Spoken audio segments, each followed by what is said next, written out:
Wow. Now that is an extreme difference of size between Lou Ferrigno and Flavio Bassanini. And that is the subject of today. Lads and laddises, ladies and gentlemen, what have you. We're looking at the most extreme differences between the tallest and the shortest, or the biggest and the smallest, what have you.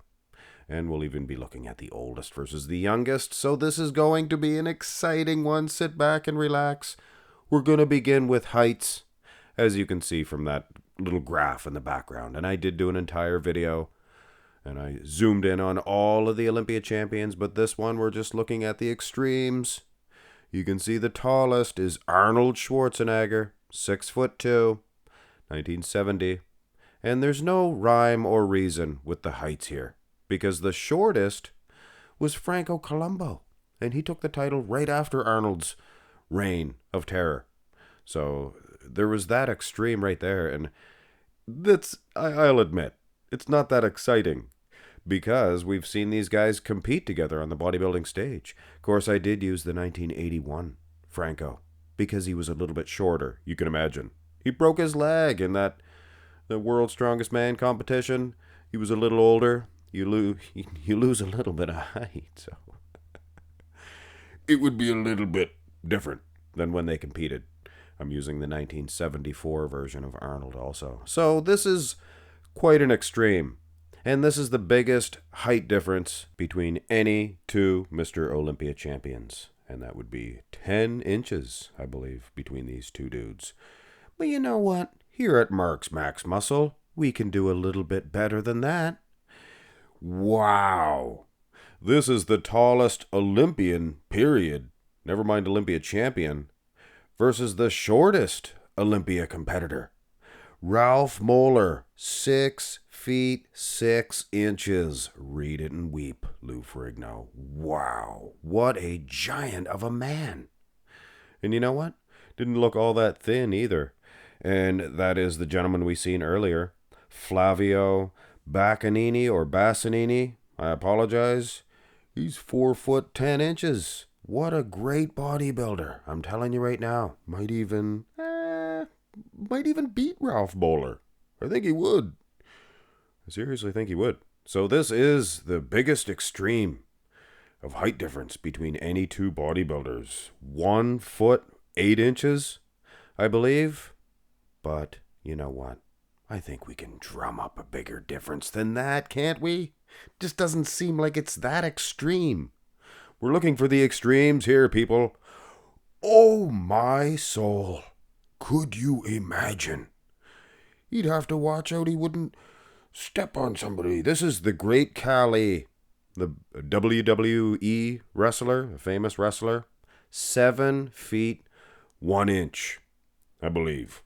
You know, people lie about their heights, things of that nature, but he is a giant of a man.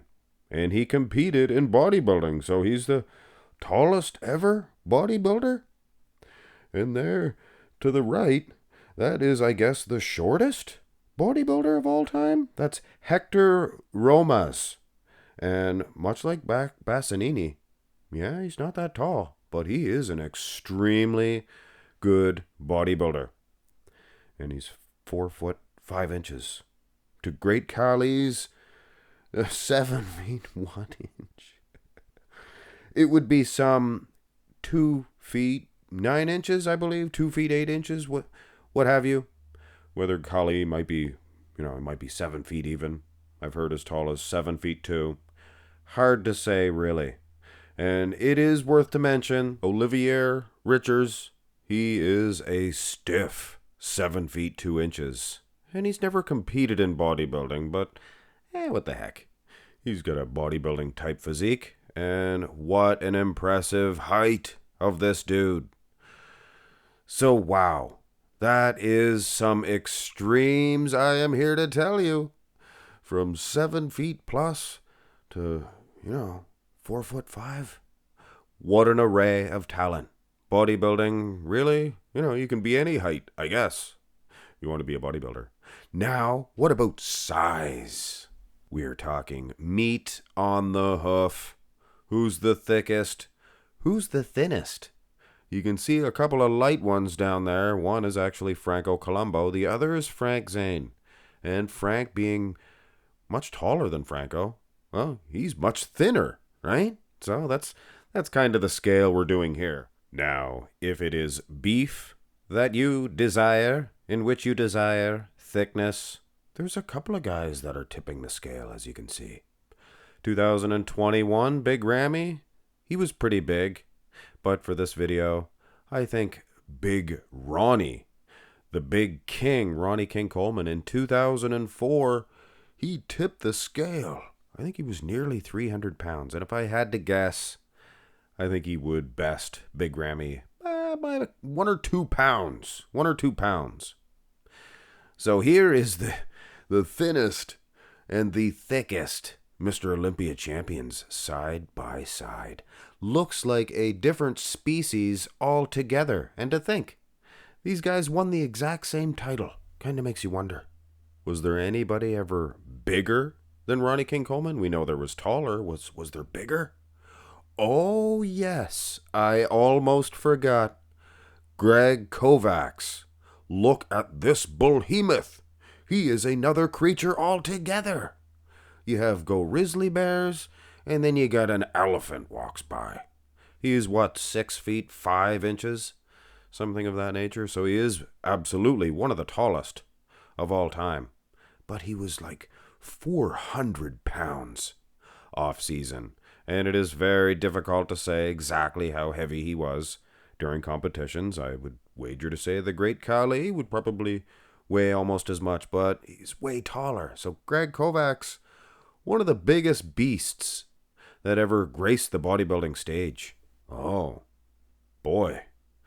This is Steve Davis. He's even thinner than Frank Zane.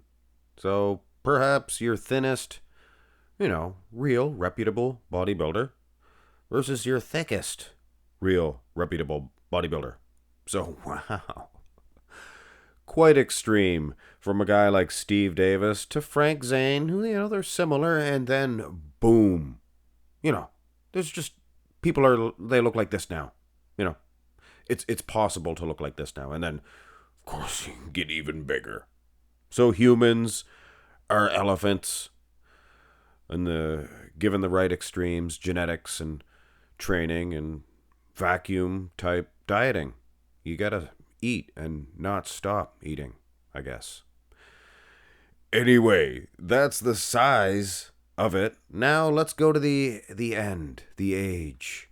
And you can see quite a differing scale here. Much like the heights, there's no real rhyme or reason for it, is there?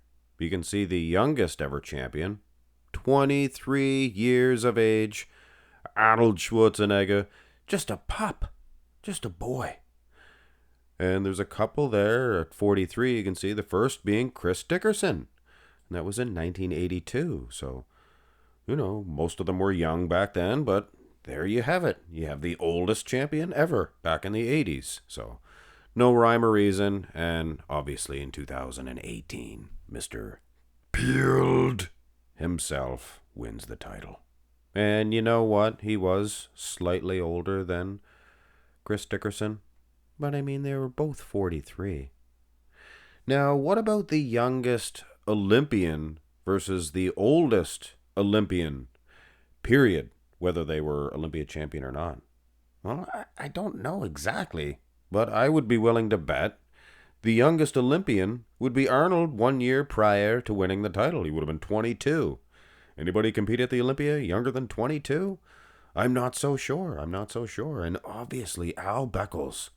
I say obviously because in the tight-knit bodybuilding community, I think we all know that Al Beckles was the oldest Olympian. But there is actually some debate on how old he really was. Some people actually debate it. I know, as foolish as it sounds. They say he was 60. So, that's pretty darn old to be looking that good.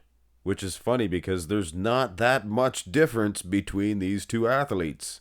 They say your wheels shrank. I don't know. Beckles' legs look pretty darn good here.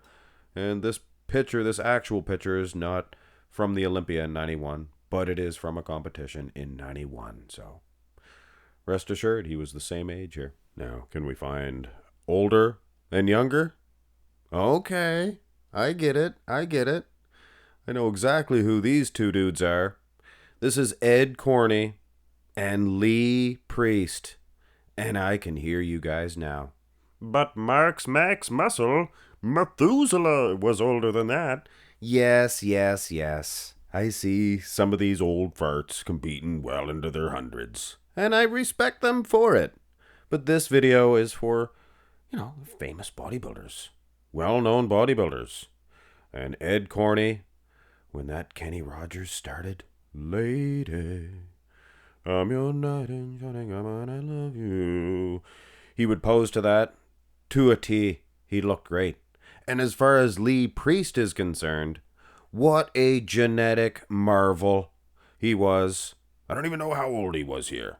He was definitely not old enough to get into a bar, if you know what I'm saying. And still good enough to beat full-grown men at that age. Unbelievable. So I'm not exactly sure of the age difference. But I believe that Ed Corney was 64? Dickety 4 or Dickety 5? I think he was Dickety 5 1 year after this. So he did compete 1 year after this. Couldn't find a picture. But having said that, I really hope you guys enjoyed this video half as much as I enjoyed setting it up. Just the extreme nature of this one was fun to do, was fun to set up. And I apologize, I haven't posted in a day or so because I was frantically working on this one to appease your requests, and I thank you for them. Hit thumbs up on the video, subscribe to the channel if you have not already. Love and appreciate every one of you guys, gals, everybody in between. Have a nice one.